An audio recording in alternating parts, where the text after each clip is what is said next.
कुल देवी देवता के संबंध में महत्वपूर्ण जानकारी ये है कि कुल देवी देवता ही आपका सबसे बेसिक डिफेंस है। अगर आपके कुल देवी देवता बंधन में नहीं है, आप उनकी पूजा रेगुलर चढ़ा रहे हैं, आपको किसी भी प्रकार की तंत्र मंत्र की समस्या, सूक्ष्म जगत की समस्या नहीं होने पाएगी, ना ही कोई सांसारिक रूप से समस्या होगी। अब घर के कुल देवी देवता का आप पता लगाएं कि आपके घर में शाकाहारी या सात्विक विधान से, जैसे ये लोग गाँव में कड़ाही चढ़ाते हैं, पूड़ी खीर हलवा चढ़ाते हैं, नाग पंचमी को चढ़ाते हैं, तो क्या सिस्टम चला आ रहा है, आप पीढ़ियों से जो चला आ रहा है वो पता लगाइए, और वो अगर छूट गया तो रेगुलर करिए। पहला तरीका। दूसरा तरीका ये, तांत्रिक जब आपके ऊपर कोई खुराफात करेगा तो कुल देवी देवता को बांध देगा, तो इसके लिए बचने के लिए क्या है, भगवान शिव के शिव मंदिर में इसी उद्देश्य से आपको धन चढ़ाना होगा। अब धन की व्यवस्था अपनी आर्थिक सामर्थ्य के अनुसार कर लें कि आप महीने में 501 रुपया चढ़ाएंगे, कि 1100 रुपया चढ़ाएंगे, कि 101 रुपया चढ़ाएंगे। बहुत गरीब हैं तो 101, मध्यम में है तो 501, और अब बहुत अच्छी स्थिति है तो आप उससे ऊपर चढ़ा सकते हैं, जैसे आपके पीछे तांत्रिक अगर लगा हो उस हिसाब से। नहीं तो 501 रुपया महीने का पर्याप्त है अगर आप चढ़ाते हैं शिव मंदिर में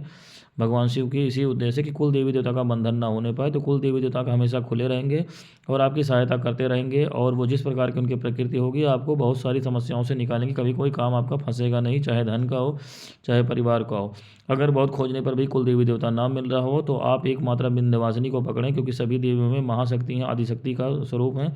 आप उनको साल में अपनी सामर्थ्य के अनुसार, जो वहाँ पे विंध्याचल में अगर तामसिक विधान से करना है तो उनका दर्शन और एक बकरी की बलि वहीं मंदिर में चढ़ाएं।